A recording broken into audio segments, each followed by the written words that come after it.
अफगानिस्तान और तालिबान, ये वो टॉपिक है जो आजकल काफ़ी चर्चा में है। इस टॉपिक को आज मैं कवर करने जा रहा हूं। दोस्तों, इस टॉपिक को कवर करने के लिए या जानने के लिए आपको वर्ल्ड हिस्ट्री के उस एरा में जाना पड़ेगा जिसको कोल्ड वॉर कहते हैं। कोल्ड वॉर क्या थी? कोल्ड वॉर एक आइडियोलॉजिकल वॉर थी दो आइडियोलॉजीज के बीच की। एक कम्युनिस्ट आइडियोलॉजी जो ये कहती है कि इकोनॉमी पे स्टेट का रेगुलेशन होना चाहिए, और एक कैपिटलिस्टिक आइडियोलॉजी जो ये कहती है कि इकोनॉमी पे प्राइवेट रेगुलेशन होनी चाहिए। कम्युनिस्ट आइडियोलॉजी के जो मेन सपोर्टर थे वो यूएसएसआर था, चाइना था। कैपिटलिस्टिक आइडियोलॉजी का जो मेन सपोर्टर है या था वो यूएसए था, और इन्हीं के बीच में कन्फ्लिक्ट होता था। यूएसए जो था उसके लिए यूएसएसआर और चाइना ये दोनों ही बहुत बड़े राइवल थे, क्योंकि यूएसए हमेशा से ये जानता था कि ये कम्युनिस्ट आइडियोलॉजी को सपोर्ट करते हैं, और क्योंकि ये विचारधारा उनकी विचारधारा के विरुद्ध थी, इसीलिए वो उनको हमेशा अपने सबसे बड़ा दुश्मन मानते थे। लेकिन दोस्तों, कोल्ड वॉर का एक पीरियड आया 1969 से 1980s का। इस पीरियड में यूएसएसआर और चाइना के बीच में छोटे सी कन्फ्लिक्ट टाइप जो सिचुएशंस थी वो बनना शुरू हो गई। रीजन कई थे। एक रीजन ये था कि यूएसएसआर और चाइना में ये दौड़ लग गई कि पूरे वर्ल्ड में कम्युनिस्ट ब्लॉक को कौन रिप्रेजेंट करेगा। चाइना कह रहा था मैं रिप्रेजेंट करूंगा, और यूएसएसआर कह रहा था क्योंकि कम्युनिज्म का जो मेन आइडिया है वो पूरे वर्ल्ड में हमने ही शुरू किया है इसलिए मैं करूंगा। और भी कई फैक्टर थे, जैसे कि चाइना ने कई बार यूएसएसआर से न्यूक्लियर वेपन्स की मांग की, मगर यूएसएसआर ने उनको हमेशा डिनाई किया। और भी बहुत सारे फैक्टर्स थे, छोटे छोटे बहुत सारे कॉन्फ्लिक्ट थे उनमें, जो चल के लगभग 1969 में एक जंग में तब्दील हो गए, लड़ाई हो गई। क्योंकि अमेरिका इस सिचुएशन को काफी ध्यान से देख रहा था, तो अमेरिका ने सोचा कि जब इन दोनों में लड़ाई चल रही है, क्यों ना अब इन दोनों के लिए अपनी फॉरेन पॉलिसी को बदला जाए। क्योंकि पहले ये दोनों मिलकर लड़ रहे थे और अब ये दोनों अलग हो चुके हैं। तो अमेरिका ने सोचा ये सही टाइम है इनसे बातचीत करने का, इनसे रिश्ते कायम करने का और अपने रिश्ते सुधारने का।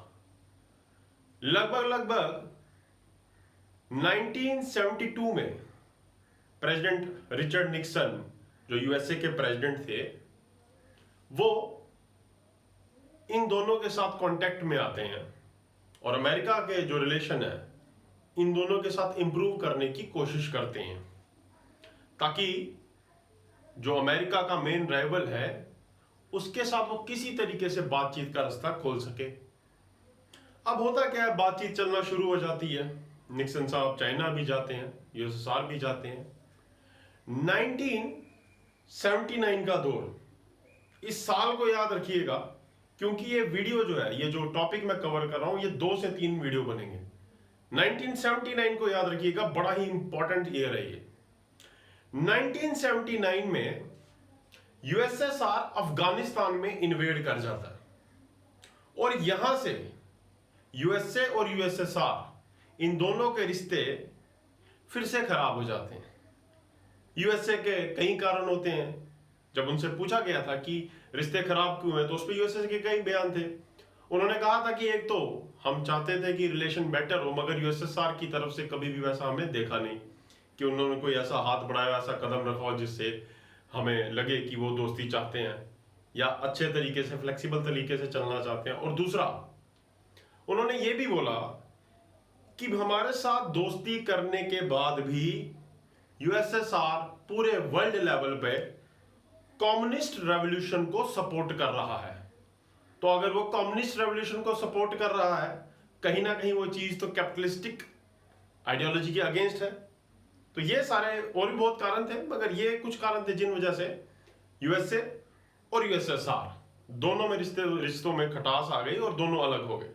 1979 में यूएसएसआर की फौजें अफगानिस्तान में इन्वेड कर जाती हैं। यह वर्ल्ड हिस्ट्री का पार्ट है, अब इसको साइड रखिए। अब हम आते हैं अफगानिस्तान पे। दोस्तों अफगानिस्तान 1920 से लेके 1970 तक ये एक मोनार्की थी। इस मोनार्की को उखाड़ के जिसने फेंका उनका नाम था मोहम्मद सरदार खान दाऊद। ये सरदार खान गैंग्स ऑफ वासेपुर वाले नहीं हैं, ये अफगानिस्तान वाले हैं, ठीक है। तो सरदार खान जी ने इनकी सत्ता को यानी कि मोनार्की को उखाड़ के फेंक दिया। मोनार्कियल सिस्टम आपको पता ही है, जिसमें हेड जो होता है वो किंग होता है, जिसमें लेजिस्लेटिव, एग्जीक्यूटिव, जुडिशरी ये तीनों पावर किंग के पास होती हैं। तो जब सरदार खान साहब ने किंग के खिलाफ रिवोल्ट किया, उनकी सरदार को, उनकी सरकार को उखाड़ के फेंक दिया, वो खुद सत्ता पे काबिज हो गए और वो बने पहले राष्ट्रपति। और साथ ही साथ उन्होंने अफगानिस्तान को रिपब्लिक डिक्लेयर कर दिया। रिपब्लिक मतलब एक ऐसा देश जिसका हेड जो है वहां की पब्लिक इलेक्ट करके लाती है। अब क्योंकि सरदार खान साहब ने लोगों को, अफगानिस्तान के लोगों को काफी आश्वासन दिए थे कि अगर मैं आऊंगा तो मैं आपके लिए आर्थिक तौर पे, इकोनॉमिक फोरम पे या सोशल फोरम पे कुछ रिफॉर्म्स करूंगा। उन्होंने रिफॉर्म्स भी किए, मगर ऐसा हुआ कि उनके रिफॉर्म्स जो थे ये काफी सक्सेसफुल नहीं हो पाए और लोगों को किसी भी तरीके का आराम नहीं मिल पाया। फाइनली हुआ क्या कि लोग उनसे भी दुखी हो गए। लोगों ने जब उनसे दुखी हुए तो रोष प्रकट करने लगे। 1978 में सरदार खान साहब की पार्टी को उखाड़ के फेंक दिया एक पार्टी ने, जिसका नाम था पीडीपी। कई लोगों ने इस पार्टी का नाम सुना होगा, खासकर जो जम्मू कश्मीर में रहते हैं, क्योंकि रीजनल पार्टी है। मगर ये पीडीपी वो पीडीपी नहीं है जो आप सोच रहे हैं। नाम इसका भी पीपल डेमोक्रेटिक पार्टी है, मगर ये people democratic party of Afghanistan है। अब ये पार्टी सरकार में आती है।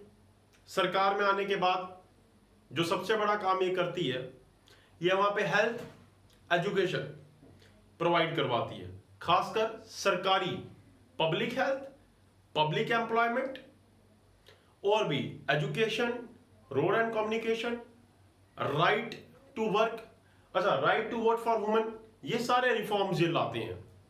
पीडीपी जो थी ये थोड़ी लेफ्टिस्ट आइडियोलॉजी की पार्टी थी, 1978 में बनती है। इनमें एक फ्लॉ था। फ्लॉ ये था कि इनमें रिलीजियस टॉलरेंस नहीं थी, या फिर आप बोलिए ये रिलीजन को ज्यादा ध्यान नहीं देते थे या ज्यादा मानते नहीं थे। ये जो भी कानून बनाते थे उसमें रिलीजन की कोई जगह नहीं होती थी। इनकी ये जो रिलीजन की तरफ इंक्लिनेशन थी, इस वजह से अफगानिस्तान के लोग जो थे वो इनसे काफी दुखी होने लगे या इनसे नाखुश होने लगे। आहिस्ता आहिस्ता आहिस्ता करके इनके खिलाफ भी एजिटेशन शुरू हो जाती है। वो एजिटेशन बहुत ही जल्दी रेवोल्यूशन में तब्दील हो जाती है, रिवोल्ट में तब्दील हो जाती है। और लगभग 1978 के एंड में ही कोई 20 से 30 हजार लोग भी मारे जाते हैं। ये और रिवोल्ट बढ़ जाता है। 1979 में अफगानिस्तान में यूएसएसआर की फौजें, यूएसएसआर की आर्मी इन्वेड कर जाती है, क्योंकि 1978 में पीडीपी ने और यूएसएसआर ने एक एग्रीमेंट किया होता है कि जरूरत के समय हमारी फौजें एक दूसरे की मदद करेंगी। तो जैसे 1979 में ये इन्वेजन हो जाता है यूएसएसआर का अफगानिस्तान में, ये इशू ग्लोबल लेवल पे आ जाता है, क्योंकि सबसे पहले अमेरिका आरोप लगाता है कि कम्युनिस्ट अपनी आइडियोलॉजी जो है ये फोर्सफुली तरीके से हर जगह कर रहे हैं और ये अपनी टेरिटरीज का एक्सपेंशन कर रहे हैं। 1979 मैंने वहां पे भी आपको बताया कि देतांत पीरियड खत्म हो गया और 1979 इजिप्ट में, सॉरी अफगानिस्तान में कैसे यूएसएसआर की फौजों ने इन्वेड कर दिया। ये पार्ट 1 था। इसके आगे की हिस्ट्री जानने के लिए आपको पार्ट 2 का इंतजार करना पड़ेगा और देखना पड़ेगा। दोस्तों ये वीडियो काफी मेहनत से बना है, प्लीज इसे लाइक कीजिए, शेयर कीजिए और मेरे चैनल को सब्सक्राइब कीजिए। Thank you.